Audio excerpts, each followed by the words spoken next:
thing that's interesting for me is that I can take these photographs and they're kind of like look really pretty, but then I can call them "you faggot." I started the Pansy Project 5 years ago, and I planted pansies at the site wherever I'd experienced homophobic abuse in the street. I would then name them after the abuse, take photographs, and quickly built a website to post the images on.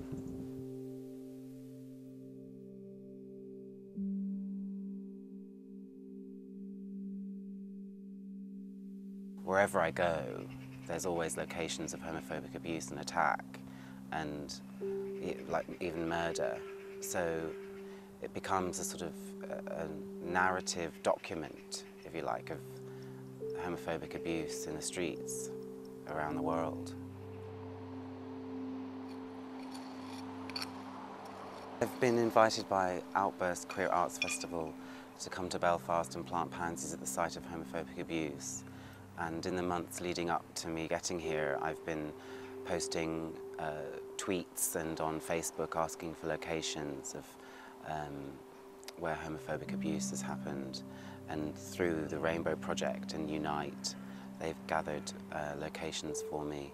And I've had hundreds of locations and stories of homophobic abuse. So I'm planting as many pansies as I can during my stay.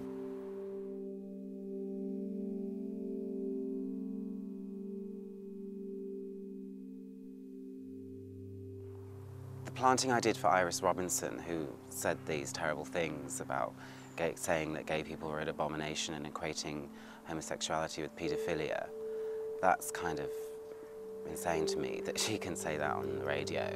So that pansy is significant.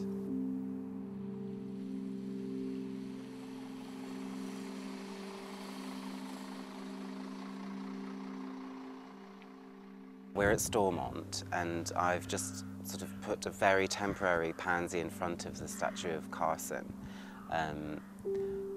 in a way to sort of mark his involvement with the Oscar Wilde trial, and as a sort of also, because it's in front of the Parliament building, it's commenting on that sort of the sanctioning or the lack of challenge to homophobia that happens institutionally here. And I like how the pansy being placed there on the middle of the road is kind of vulnerable and temporary and delicate, but in an image you can capture it and it becomes just as solid as the capturing of that permanent memorial and that huge building.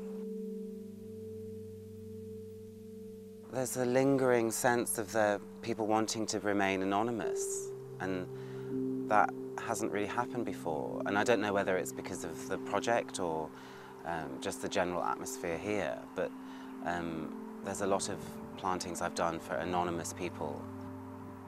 So that says something to me about the sort of nature of what it is to be gay in Belfast.